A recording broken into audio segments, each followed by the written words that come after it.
Hello, everybody. My name's James. Welcome to Planet FPL and welcome to our Correspondent Week. This is episode 1 of 20 podcasts this week featuring all of our Premier League correspondents, giving you all the detail you need on their clubs ahead of the new season. I'm delighted to say my first guest this week on episode 1 is a champion. It's our Liverpool correspondent. It's Dan Lord. How are you, Dan? Yeah, James, I'm good, thanks. Yep. Good stuff. Just a little bit for everyone. Our correspondents are not ATKs. They don't work for the clubs or anything like that. If you've never been here before, they are just fans giving their opinions on their clubs. You haven't, Dan, been on the podcast since the sad passing of Diogo Jota. I want to give you the chance, obviously, to say a few words on him to start. Yeah, tragic news, wasn't it? I was at work and a message came through like, shit, have you seen the Jota news? So I was like, oh God, where's he gone?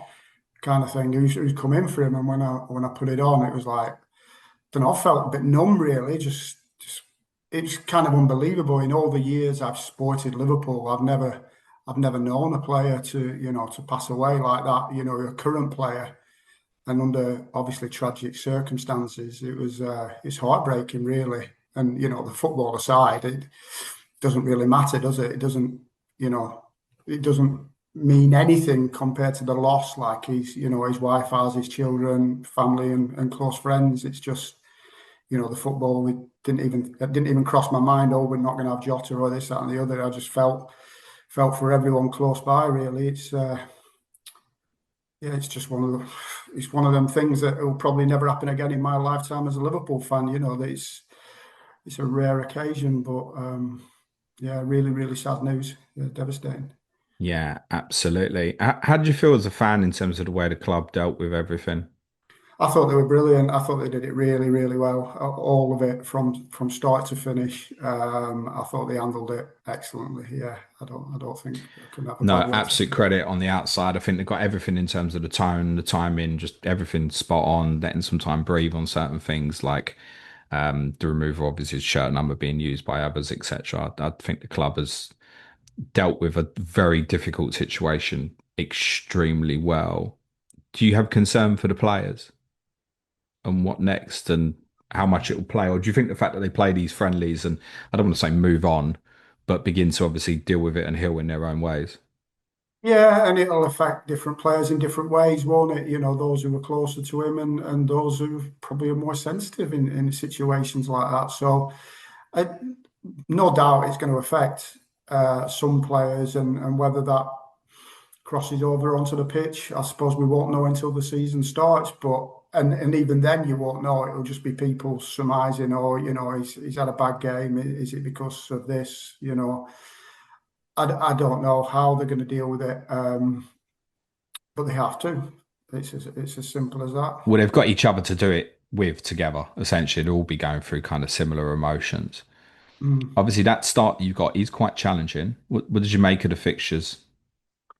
Yeah, I think when I saw the fixtures, and from an FPL point of view, you're trying to look for them runs really of a team, or they have 5 or 6 good fixtures back to back. I don't think there's anything like that in Liverpool's fixtures. It kind of decent game, quite an easy game, tough one, tough one. So you know what I mean. It's there's no kind of clear run for me when I look at it. It's quite mixed, I would say.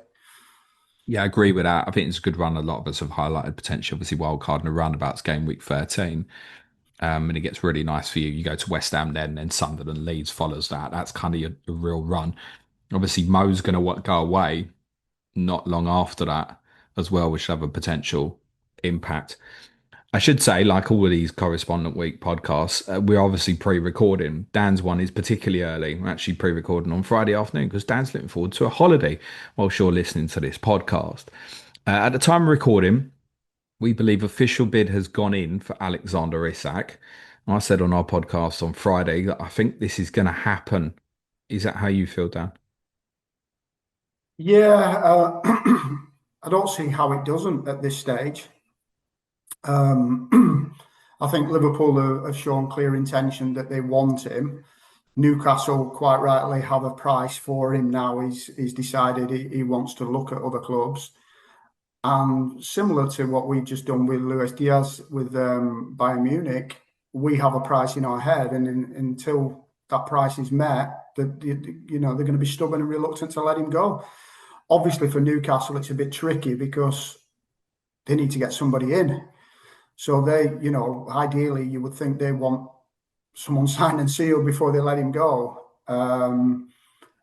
Otherwise, they might just keep rebuffing offers. But where does that leave Isak when the season starts? Is he going to be sulky if he stays at Newcastle with them, not letting him go? I mean, you'd hope he'd be professional and get on with it, but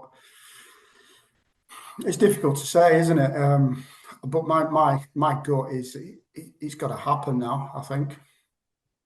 Yeah, I guess it will come down to a lot of what Newcastle can do. And it kind of goes without saying, Newcastle were looking to buy a forward anyway. So everyone knows that they'll have some money to spend. Obviously, if Isak was to go, it's there. So they're going to want to take care of some of their own business, you would think, first. But if they don't, I mean, the money at play here will obviously be so big in terms of the transfer fee. I don't think you'll be able to lowball it or anything. I think you'll end up probably having to give them the money that they want. And if they can't replace, then I guess he has to stay and maybe the move doesn't happen till say next summer. Newcastle are reportedly offering him a new contract as well that would have a inserted release clause for next summer. After the Morgan Gibbs White scenario, I don't really want to count my chickens on anything, but yeah, we almost have to act on this as though it may happen. Yeah, I saw that as well with the release calls for next summer. So listen, it might not, and if it doesn't, then so be it. I'd kind of resigned the fact when we got Ekitike, I thought, well, that's Isak off the table, really, but it's obviously resurfaced. I do feel a little bit sorry for Newcastle because if they don't get someone through the door, I'd as a fan, if I was a Newcastle fan, I'd be wanting the club to stand fast with this and say no, it's not happening. Do you think that your club would have pursued Ekitike? Because there's a lot of people, including myself, made comparisons saying they are quite similar. Ekitike has many of the traits that Isak has.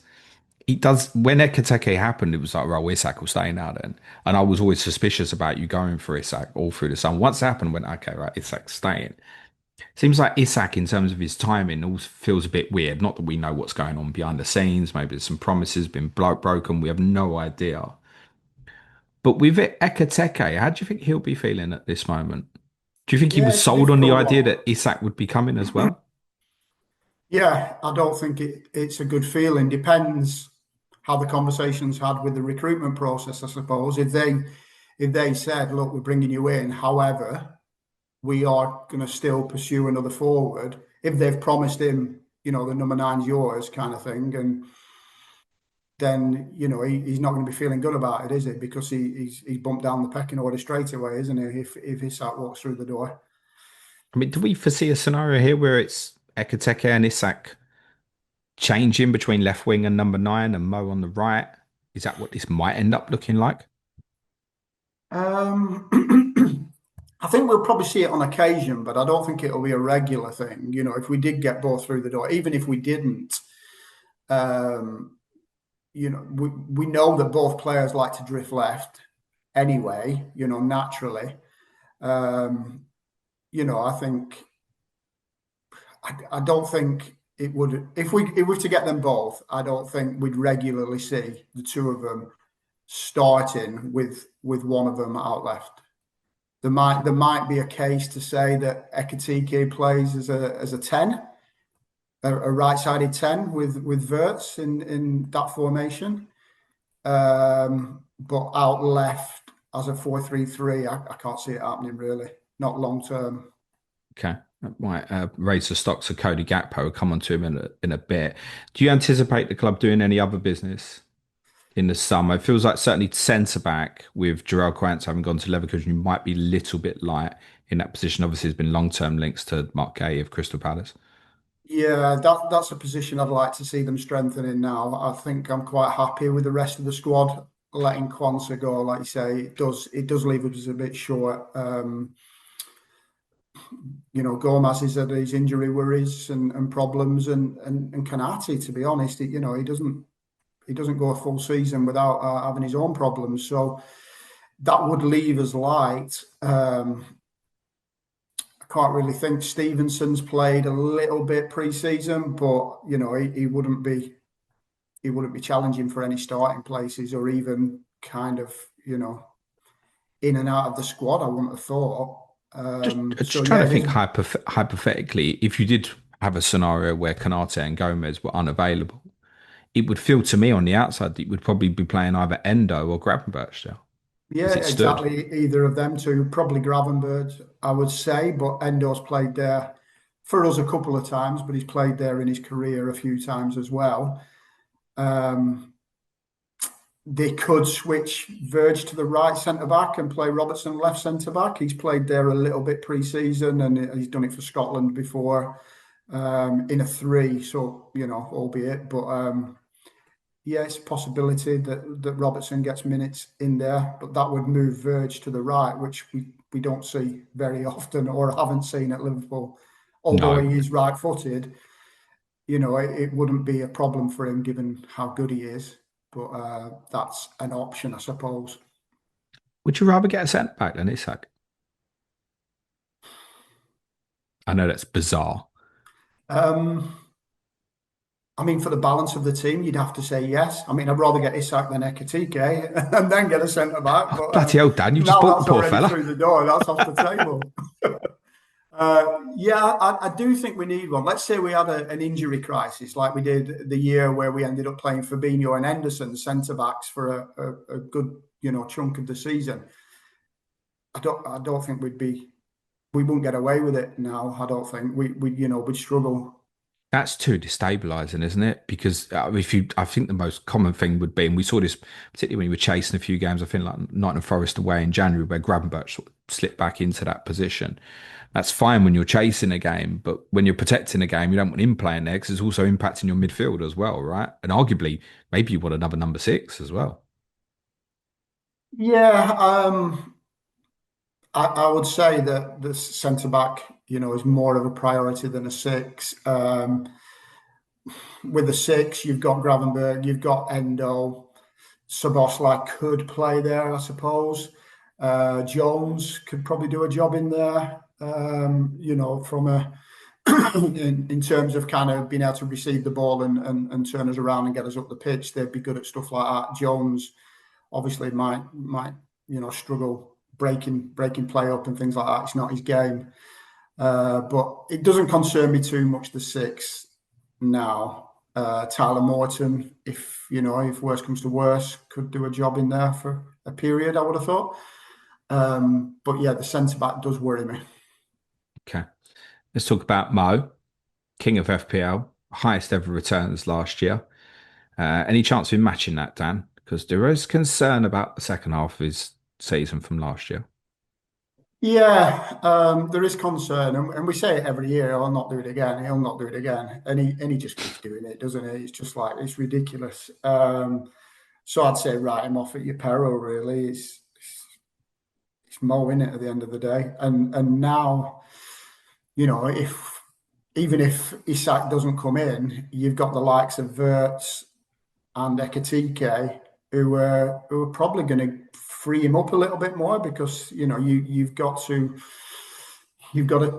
take these players into consideration as well in the way you build up and defend, and it's not just do we double up on the left and stop Mo. And I think Wirtz inadvertently he's gonna give him more space and time. But he's also a great creator. And I think obviously what he's done at key moments for you is obviously take on the goal scoring burden. Jota obviously missed large chunks of last season with a rib injury, Nunes form in and out, reliability not his best trait, let's say. If you've got suddenly Ekitike and maybe Isak alongside him, and Wirtz is obviously going to contribute as well, then Salah's requirement to score goals isn't the same as it's been, right? No, and I think probably these signings are the long-term vision of the club that we don't rely on Mo on the right side anymore. We're not bringing in a light for light when he does eventually hang up his boots. we've got threats in other areas now, and we'll change the way we play. I think is what it will evolve into. It might do it at the back end of the coming season, but I can't see it changing from the off. Do you think that the club are already thinking about succession planning? Obviously, last year went through a lot of speculation that Mo would potentially leave. Obviously, new contract got signed. Is there an element of this, do you think, that they're beginning I think to there has to prepare be. for If after?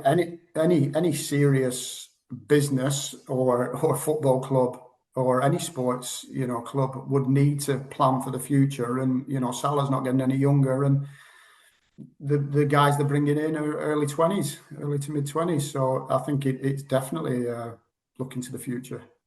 So, game week one captain still Mo then, Dan? I'll probably do it, yeah, but that doesn't mean anything.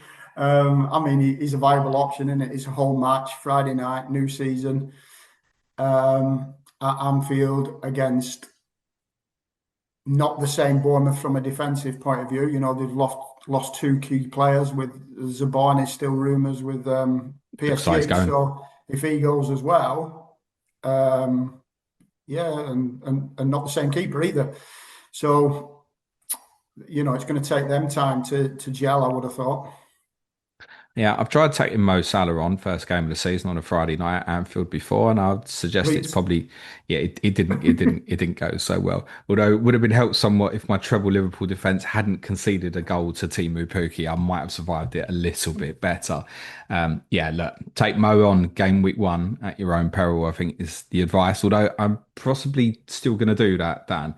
And one of the reasons may well be not that I think, oh, can he cover him?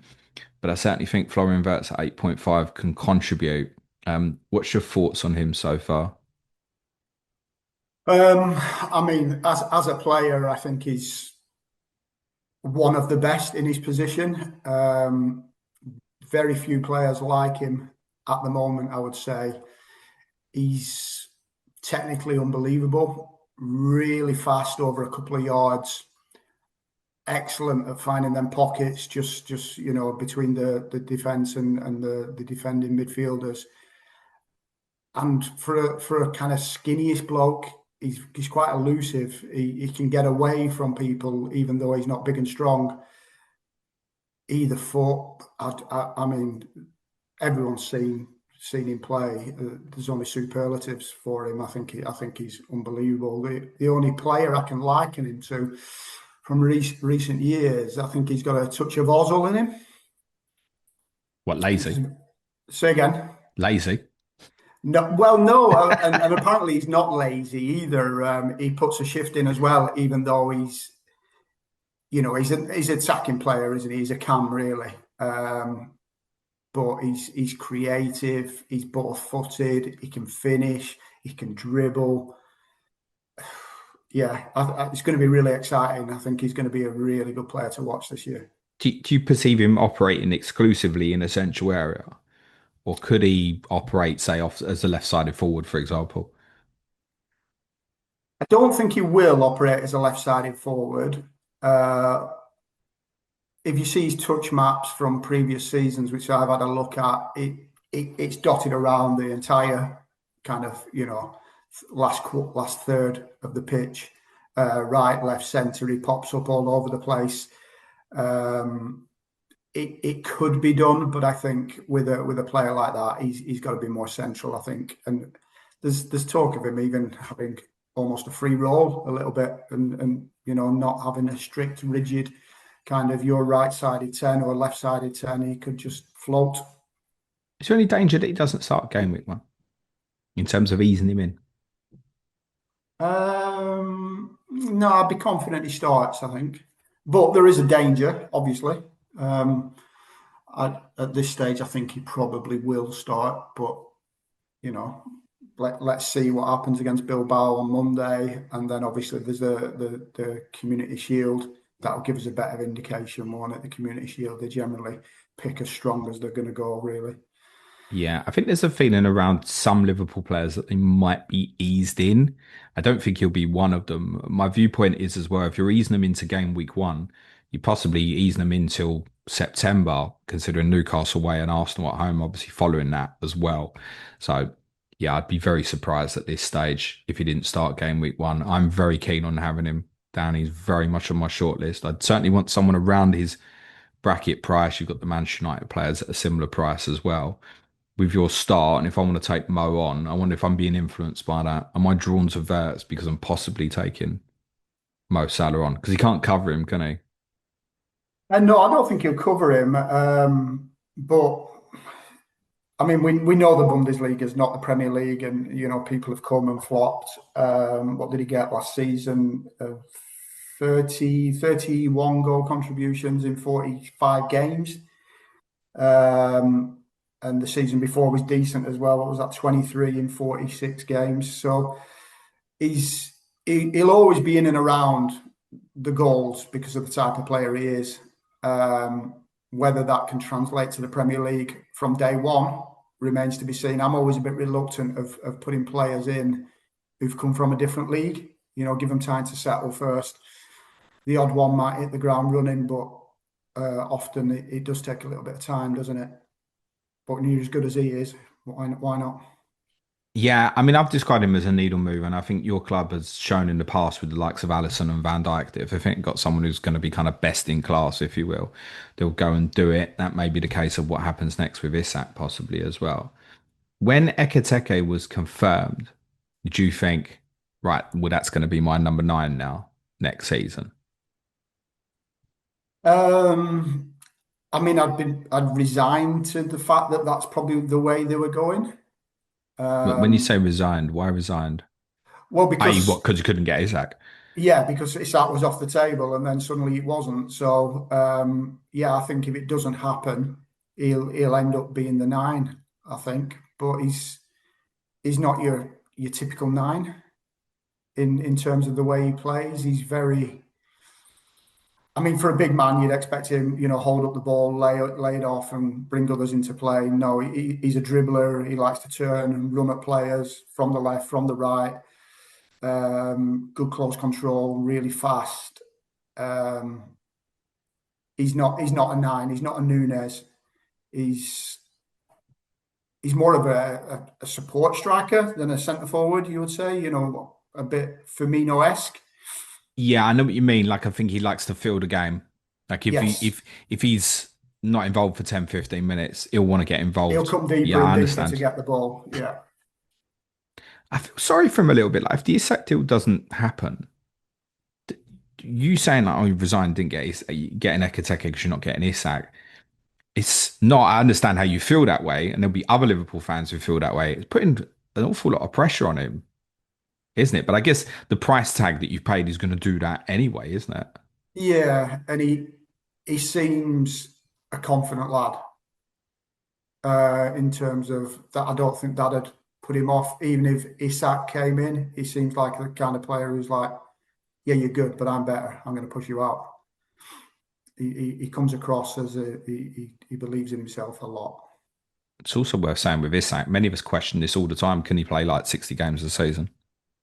Yeah, So there's chance that your club obviously could play that sort of volume of games. Isak wouldn't start 60 games. So maybe it is you've just bought a 70 million forward here who's going to be an incredible backup option, possibly. yeah. I mean, to compete at the highest level with to want to win Premier League, Champions League, whatever it may be, you need that depth. I think.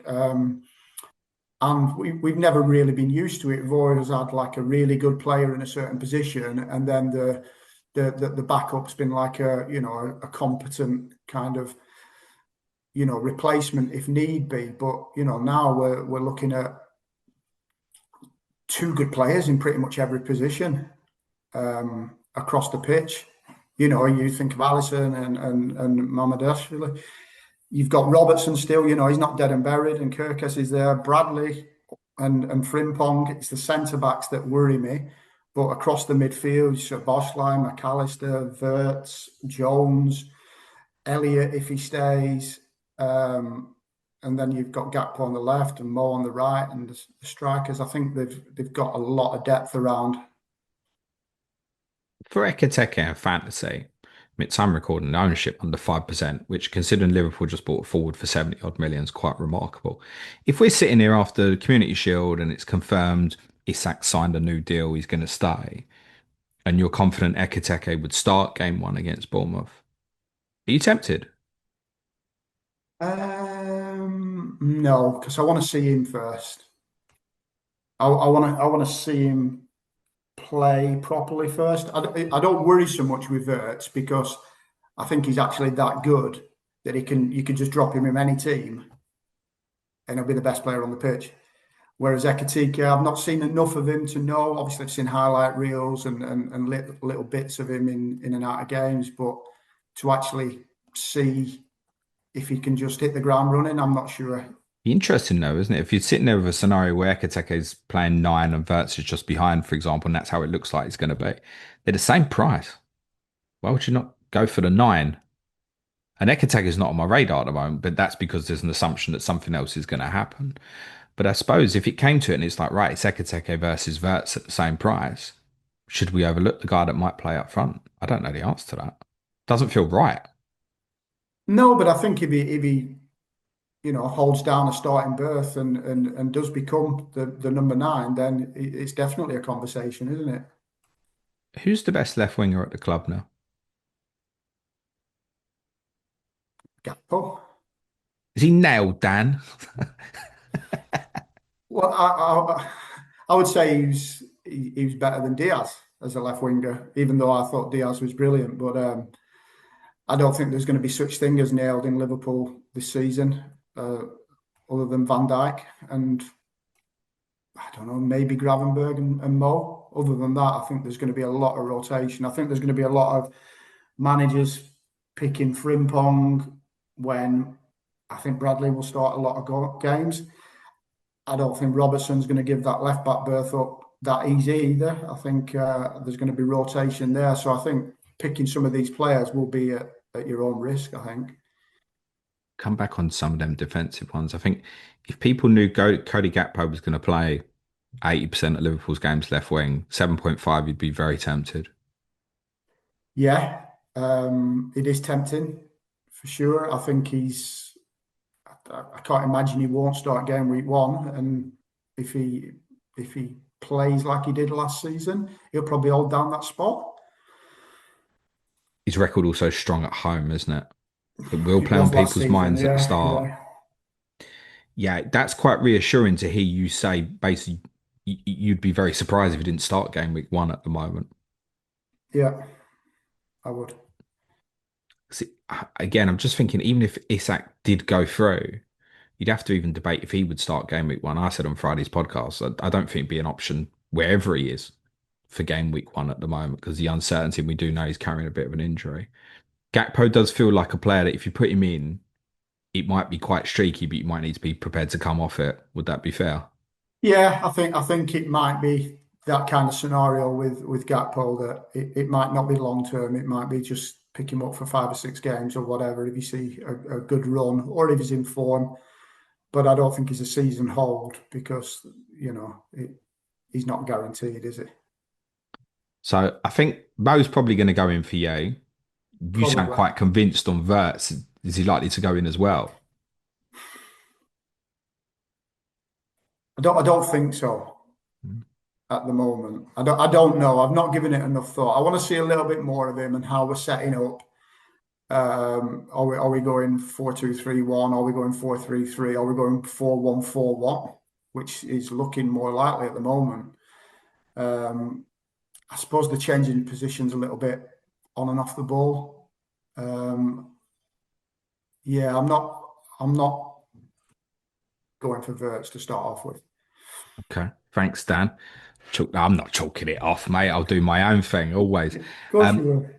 so you think you might start the season 4-4-1-1? No, 4-1-4-1. 4-1-4-1. So with Gravenberch presumably as one, maybe as it stands, I guess Ekitike as the one. Ekitike up the top, Gakpo left, Salah right, and probably Wirtz and McAllister or Wirtz and Szoboszlai. So I have heard some rumours about McAllister maybe being eased into this new season? A little bit of concern of fatigue. Have you heard similar? Well, he's had a hernia, hasn't he? He's had a hernia operation, so he missed the back end of last season as well, didn't he? Once we'd won the league, he kind of sat out a lot. So I'm guessing he will be eased into it. He's really only just come back to team training, so I don't think he'll start game week 1. Szoboszlai an option for you in that system? 6.5? I think he's an important player for us. However, going forward, he might become second choice.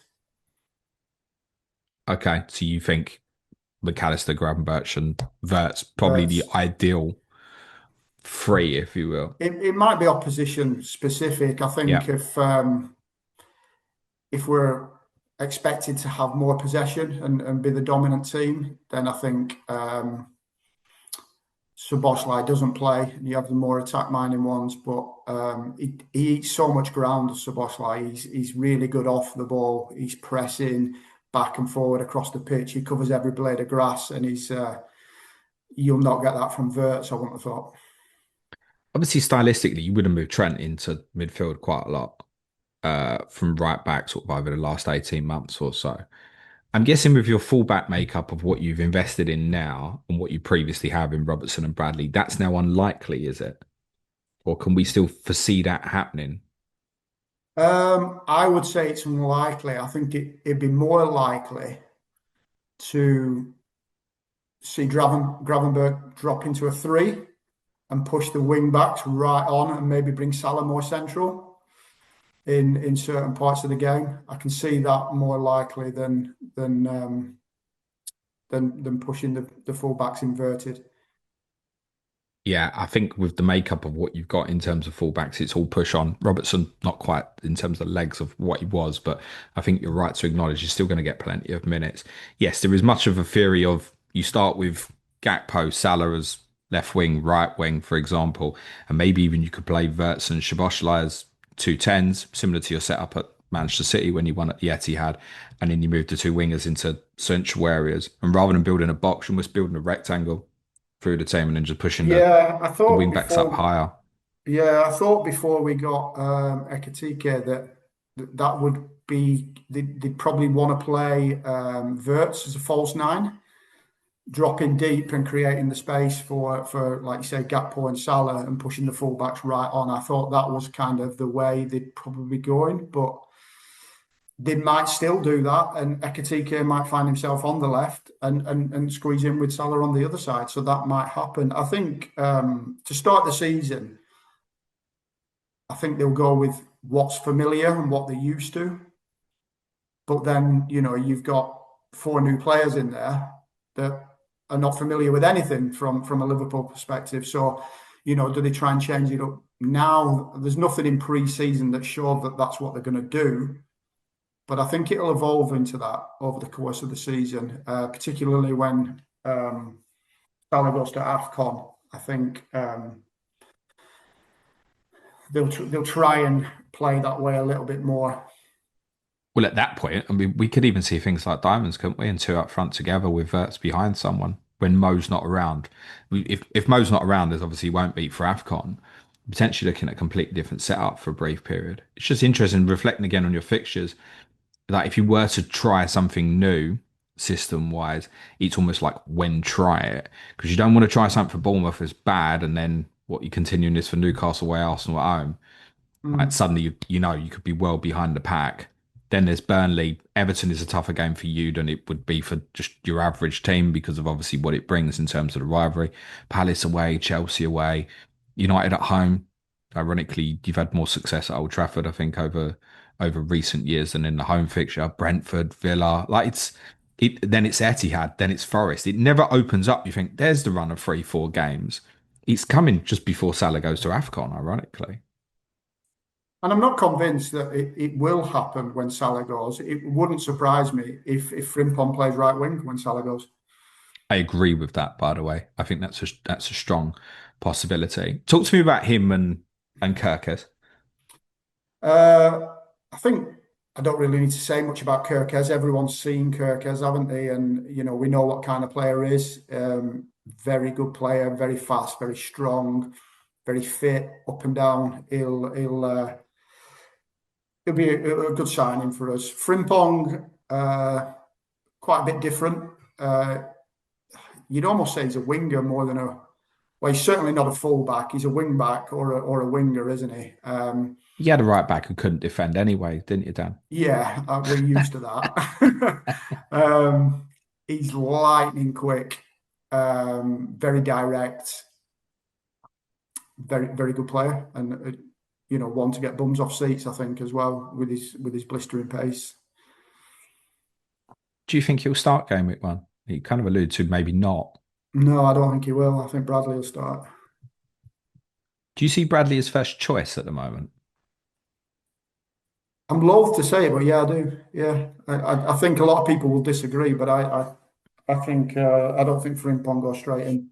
Are we missing a massive trick here with Conor Bradley at 5? Or is it just too risky? Potentially, you could, get away with it for a few weeks, but I don't think it's a season hold. You know what I mean? At some point, Frimpong may come in and make that right back slot his own, but at the moment, I don't think Bradley's done anything wrong to not deserve a crack. Okay. Do you feel the same about the left, or do you think Kerkez starts? Um, I do think Kerkez starts, but equally, I do think Robertson's going to get game time, and the Simicast as well. He's always done well when he's come in.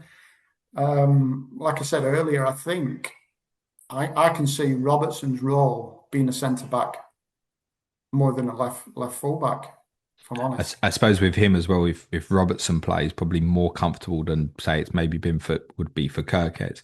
If you want to move into a build of a back three shape, he Yeah, obviously sits definitely. tighter.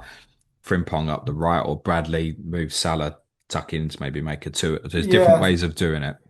yeah, that's another option where we mentioned before of as Gravenberg coming back into the three. You could equally play Robertson at left back and the right back goes right up in Frimpong's case, not so much Bradley, The and other the other then benefit with shuffle them that across.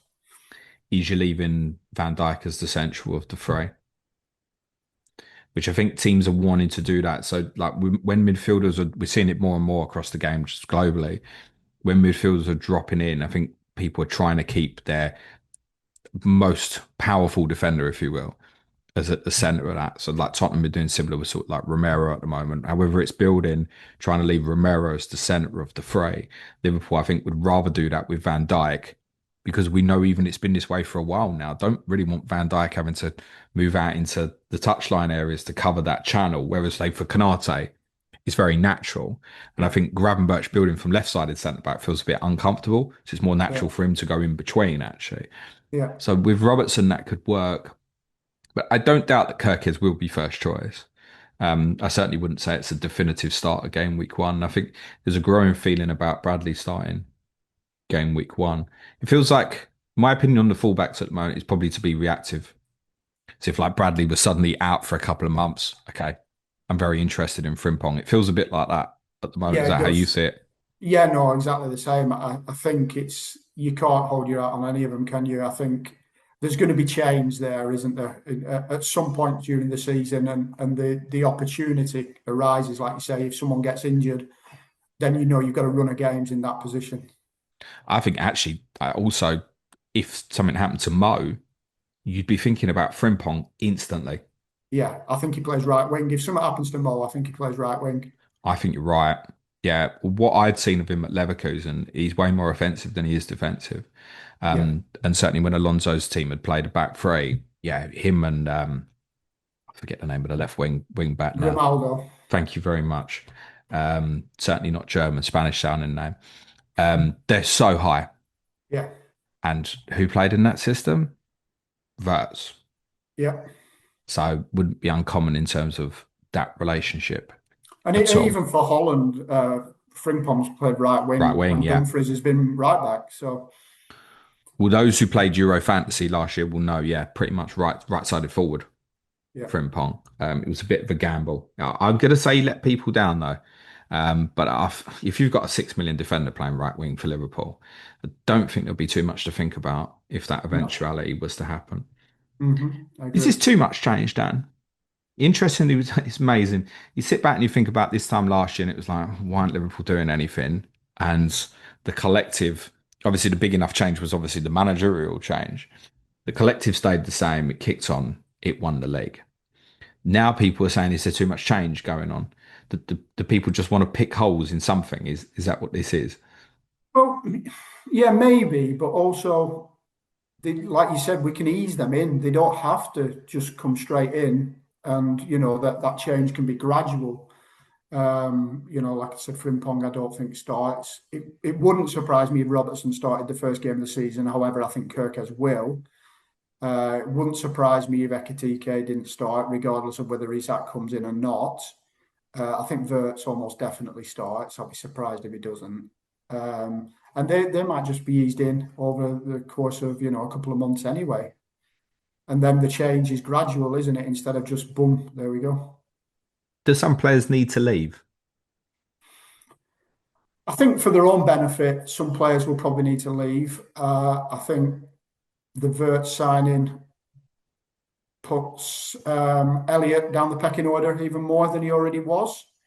Um, he'll be desperate to probably push himself in favour to that World Cup squad, even though I think it's a long shot. But it wouldn't surprise me if Elliott moves on. I'll be sad to see him go, but he's got to do what's best for him. And if he doesn't see much game time, which he didn't last season, then yeah, I think he's probably one that'll go through the door. Other than that, I think everybody else pretty much stays. There might be some loan signings out. Ben Doak might go. Um, a couple of the other, I mean, Basetic is back now. Is he going to go out on loan again? I mean, we've not even mentioned Curtis Jones and not any of this. I don't mean Curtis Jones go, but in terms Yeah, of no, fitting him Kurt into your won't structure, go. Yeah, he'll be like he was last season. He'll play, half the games. He'll start half the games and probably see pitch time in pretty much all of them. Elliot 5.5 seems to be the vibe that he's possibly going to move on. Mm. That's a really interesting asset, isn't it? Yeah, depending on where he goes, but it'd be something you definitely want to look at if he does move on. Are you expecting Chiesa to go? Yeah, I think so. Okay.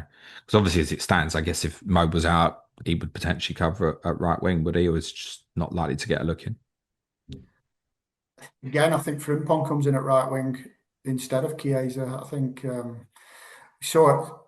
When I remember Chiesa as a really good player, he was fast, and then we played Preston in a friendly, and he was through. He got a yard on the centre half, just past the halfway line. He caught him up. He couldn't get away from him. I think his legs have gone in terms of what was his strength, his real strength. Tyler Morton's 4.5 Mm. could get a loan. I've heard West Ham's name linked with him. He could get a loan. He's had a lot of loans in and out. I'd like to see him get a Premier League loan though, instead of, like you say, he's 4.5. He's been Championship a couple of times, Blackburn, I think Hull the season before. Naoni might get a loan out. He's a young lad. Yeah, I don't. But I think even if Morton does go somewhere, I don't think he's a fancy asset. He's No, very defensive. I think at the moment it's very difficult to pinpoint any 4.5 starters. If he was to go somewhere and be a starter, that's all some people will be looking for. Yeah, maybe. Yeah, maybe. He's very defensive, but he's got a goal in him. But he's more of a CDM than a. I'd say he's more of a six than an eight.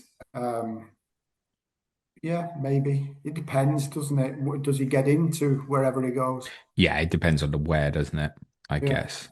What do you see happening with Mr. Chaos, our favourite, Mr. Darwin Nunes? Well, I like Darwin, even though he is chaos. Could you imagine if he became part of the Isak deal and he's 6.5 playing for Newcastle? I'd get him. Yeah, I think I would as well, mate. I would, Maybe honestly, not I would. instantly, just because they've got quite a tough challenge in opening too. But yeah, I'd probably sit up to have him. You know what? Darwin Nunes, there's a player in there. He is, he's just chaos, like you say. He's erratic. but he's a good player. You know, when we played Benfica, obviously the time when we'd seen him, he was unplayable. He was absolutely unplayable. You know, we didn't know what to do with him. He actually run us ragged, and I think that's where they kind of thought, right, let's look at this guy again. He's very much. I remember reading an article when he signed for Liverpool from a Uruguayan journalist, and he said, if there's ever a player that's only good when he's full of confidence, it's Darwin Núñez. If shit hits the fan, you may as well not have him, and that's pretty much what's happened with him, hasn't it? He's not had a run of games, he's not had a run of form, and we've not seen the proper Núñez. But I think there's a real player in there, and if he moves on, he'll come good at some point. I've no doubt about it. Is there any chance he stays? Yeah, I think if Isak doesn't come, there's a chance he stays. But you think the club would be looking to probably push him on if the Isak I, deal happened? I think, yeah, I think they did need to really from a financial point of view. I think they need to get some money through the door. Obviously, with Diaz going, that's some in. Maybe if Elliot goes, what could we ask for Elliot? 40, 50 million You potentially. sold Keller, you lost Quansard. It's not as bad as it sounds. And again, No, you didn't no. spend last year. You got loads of new endorsements from obviously winning the league, new kit deal with Adidas, etc. Yeah, I mean, You're it's, not in it's about any 300 PSR million, isn't trouble, it? mate. We burnt already. You put another 150 on top of that for Isak. And then if they do go and get a centre back like Mark Gay, what are you paying for him? 50 million. So, it's half a billion quid there. We're up When in did you Chelsea turn into territory, Chelsea, aren't we? Dan? Say When did you again. turn into Chelsea? That's what I'm saying. We're up in Chelsea territory there, aren't we? We're doing half a billion.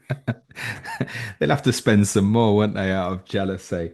Um, I guess to finish, just to cover off some of the defensive players we haven't covered, would I be right in thinking because of the fullback situation, Van Dijk is very much interesting to you, plus the addition of obviously Defcon's likely to play into his returns during the course of the season as well?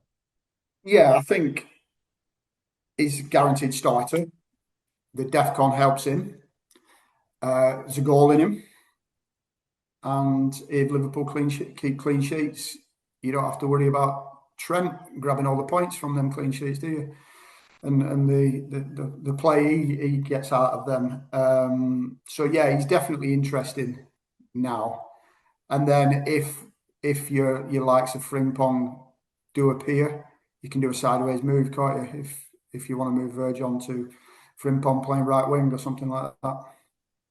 Yeah, I mean, it feels to me genuinely at this moment that Van Dijk is the only Liverpool defensive asset I can pick at this moment until I've got more information that changes that. I take it you would pay the million more for Van Dijk over Canate. Well, it's only 0.5 more, isn't it? Sorry, Canate Yeah, is it's only 5.5. 0.5. I think if it was a million, it becomes a conversation, doesn't it? But yeah, for 0.5, he's just attracted to the ball, isn't it? He gets his head on everything, all these interceptions and he's tackling as well. He reads the game so well. Yeah, I don't think 0.5, it's not worth the risk. Any love for Alisson? In general or FPL? Oh, you tell My me, mate. missus loves Alisson, if that's anything to go by. Given the choice, he's slightly better looking than you, Dan, but crack on. Yeah, me too.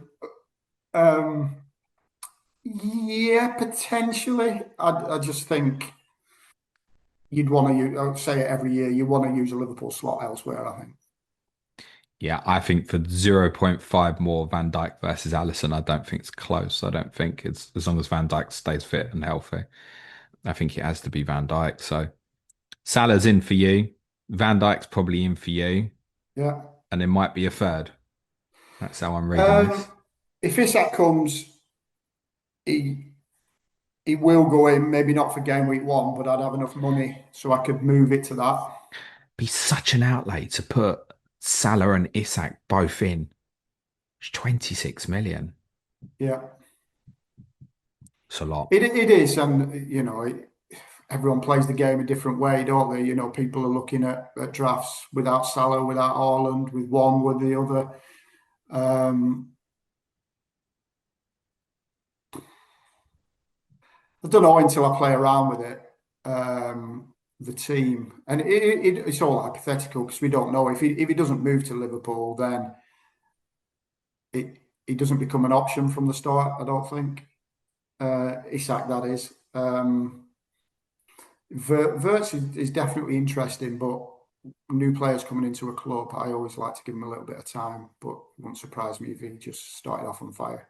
Yeah, I mean, interestingly, despite the fact you could probably make a case for more than 11 players that could potentially be interesting here for fantasy, I think Van Dijk is a near certainty for me. I think Salah is obviously under consideration, though I may well take a strategy to take him on. Wirtz and Yeah. Gakpo are really interesting to me as well as it stands. And if something changed suddenly where I'm very confident that Ekitike was the nine, I wouldn't rule him out either.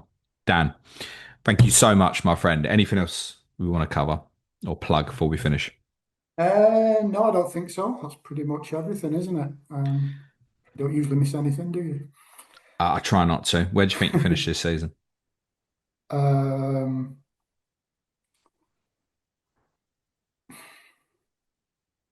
all injury dependent. I think if we keep a relatively fit squad, there's no reason why we can't win it again. I think if we don't get any centre halves in and we get big injury at the back, it's going to be a big ask um, to do so. But we'd probably go into season as favourites, and rightly so, I would have thought. Yeah, no, I think that's right. It's okay to say it, Dan. You are the favourite, so I think that's right. I think, yeah, as always, as important here is keeping key players fit. If suddenly you lose Van Dijk, Alisson, I know Mamadashvili's obviously come in now as well, but Salah, you start having concerns when you start missing key players over key periods. Dan, very best of luck for the season ahead, mate. Particularly, obviously, in game week 3. Next up on Correspondent Week, it's Mr. Mark Southerns of Nottingham Forest. I need to discuss Morgan Gibbs White with him. That'll be available for you later today, which leaves me to say, Dan, good luck for the season. Thank you very much, mate. Cue music, Cheers. please, man child.